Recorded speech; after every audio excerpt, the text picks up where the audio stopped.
Esta é uma aula do 7º ano do Ensino Fundamental, do conteúdo de arte, do volume 4.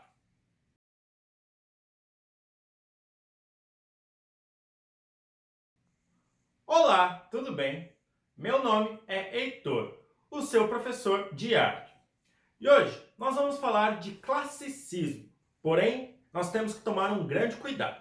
Classicismo é um movimento cultural que aconteceu na Europa, em diferentes períodos, mas com uma mesma ideologia. Tentar trazer de volta os valores da Grécia e da Roma antiga, sejam em características estilísticas, sejam valores filosóficos mesmo, como o humanismo. Esse período denomina movimentos diferentes de períodos diferentes. Por exemplo, o classicismo na história da arte acontece no que nós comumente conhecemos como Renascimento. Porém, na história da música, ele acontece no século XVIII. Os dois movimentos têm o mesmo nome e a mesma ideologia, porém, épocas bem diferentes. O movimento classicista, que aconteceu no século XVIII, na história da arte, tem o nome de neoclassicismo, novo classicismo. Essa é uma moda que normalmente volta com o passar dos tempos, acontecendo um neoclassicismo também no século XX. Mas vamos entender um pouco mais desse movimento na música? Na música, de forma geral, o classicismo está ligado a obras simétricas, equilibradas. Por isso, ao estudar esse período da história da música, é possível conhecer as chamadas formas clássicas, que são as maneiras como os compositores organizavam os sons em suas composições, procurando um sentido de ordem e clareza. Quando nos referimos à música erudita, muitas vezes a chamamos de música clássica. Porém, o clássico foi apenas um dos períodos da história da música, que teve muita influência no que foi produzido nos períodos seguintes. Isso porque alguns dos grandes compositores da história viveram nesse período e foram responsáveis pelo desenvolvimento de algumas das chamadas formas clássicas, ou seja, modelos de organização da música, assim como a forma ABA, o rondó, ou a famosa forma sonata, que deu origem aos concertos, sonatas e sinfonias. Os concertos e sinfonias são formas musicais complexas, formadas por vários movimentos. Isso quer dizer que as ideias musicais do compositor são expostas em 3, 4 ou até 5 trechos musicais separados. É quase como se fosse um álbum. Mas cada ideia tem início, meio e fim. Entre cada movimento há um breve espaço de silêncio, em que não se deve bater palmas. Tanto no concerto quanto na sinfonia, alguns dos movimentos seguem a forma ABA, outros a forma sonata, que é uma elaboração dessa forma. Por isso, essa forma é um dos exemplos da organização musical em vários níveis. Na história da música, o classicismo compreende o período de 1750 a 1810 e é definido como um momento de equilíbrio e organização musical. Essa organização diz respeito à forma musical. O uso de formas musicais tradicionais, além de garantir equilíbrio e organização às obras, adquire um importante papel no momento de execução. Os ouvintes reconhecem com maior facilidade as partes que se repetem ou que se contrastam com o tema inicial. Por isso, a forma musical auxilia na compreensão do que se ouve. Esse cara aí é o responsável pela criação da forma sonata, a forma musical mais utilizada no século XVIII e XIX. Seu nome é Joseph Haydn. Joseph Haydn foi um compositor austríaco, o primeiro nome do classicismo vienense, ou primeira escola de Viena, seguido de Mozart e Beethoven. Sua obra, que compreende sinfonias e óperas, aberturas, cantatas, oratórios e outras peças, o converteu em uma das mais importantes figuras da música instrumental. Ele nasceu na pequena aldeia de Rochau, situada às margens do rio Leitha, na Áustria, no dia 31 de março de 1732. Filho de um marceneiro e músico amador, desde pequeno revelou excepcionais dotes musicais. Em uma de suas viagens a Viena, Haydn torna-se amigo de Mozart, 24 anos mais novo que ele. e passaram a se corresponder, trocar cartas com frequência. Mesmo afastados, realizaram um valioso intercâmbio artístico, que veio a enriquecer tanto a um como o outro. Seus talentos se harmonizavam numa completa perfeição. Haydn, mais audacioso na estrutura musical, Mozart, mais inventivo e requintado nas melodias e orquestrações. As melhores obras dos dois grandes músicos surgiram exatamente nessa época, em 1791. A influência de Mozart sobre Haydn ficou evidente de modo claro nas Sinfonias de Salomão.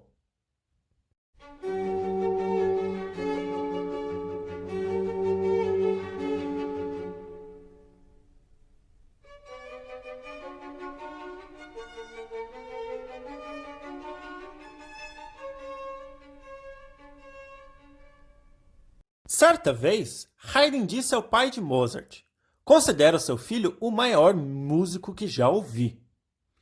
E olha que Haydn era considerado o maior músico da época.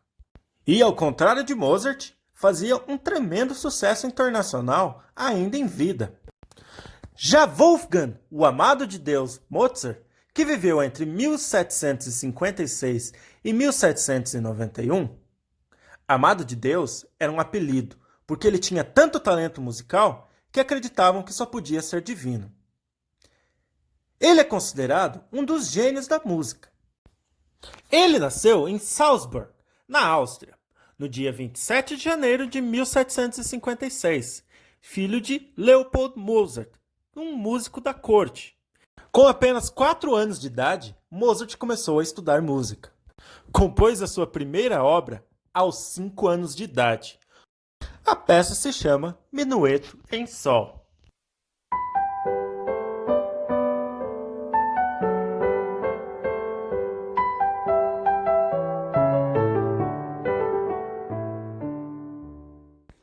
Desde muito criança, Mozart passou a excursionar por toda a Europa, se apresentando junto de seu pai.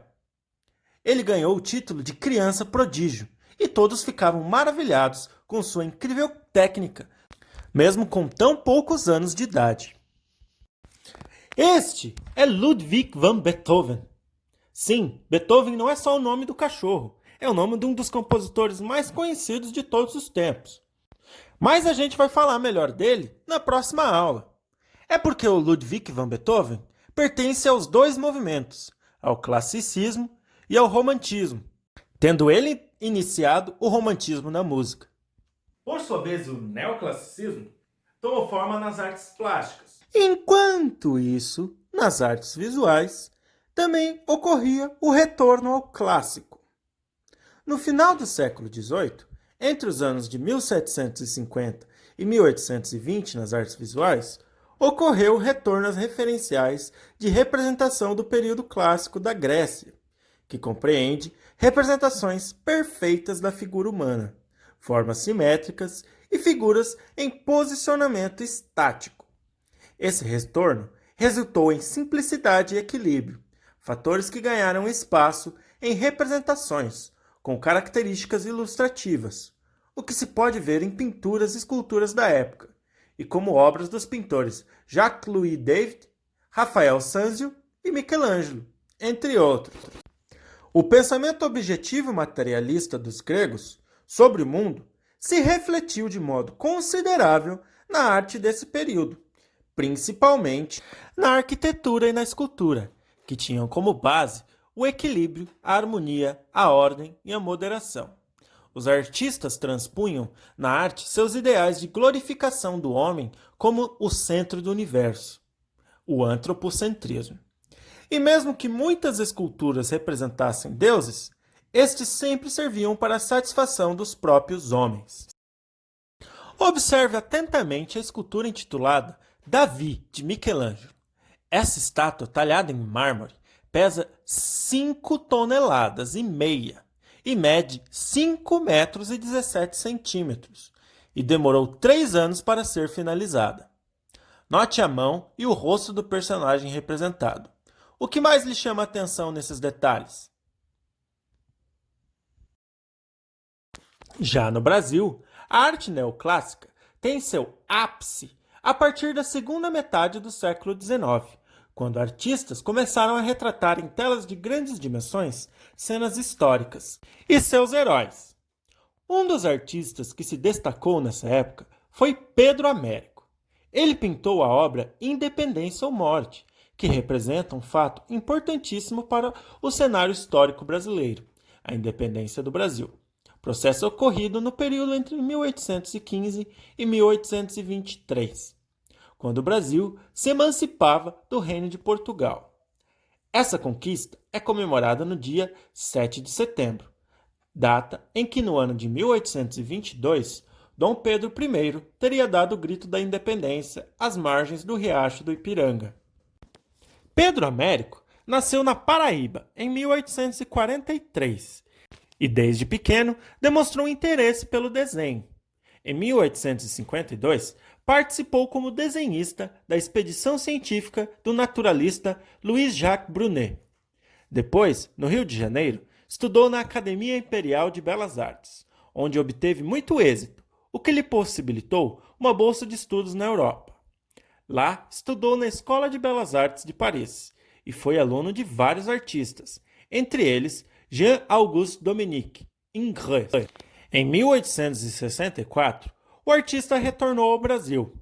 Foi professor da Academia Imperial de Belas Artes e realizou muitas obras importantes, tais como Batalha do Campo Grande, Ataque da Ilha do Carvalho, O Passo da Pátria, entre outras.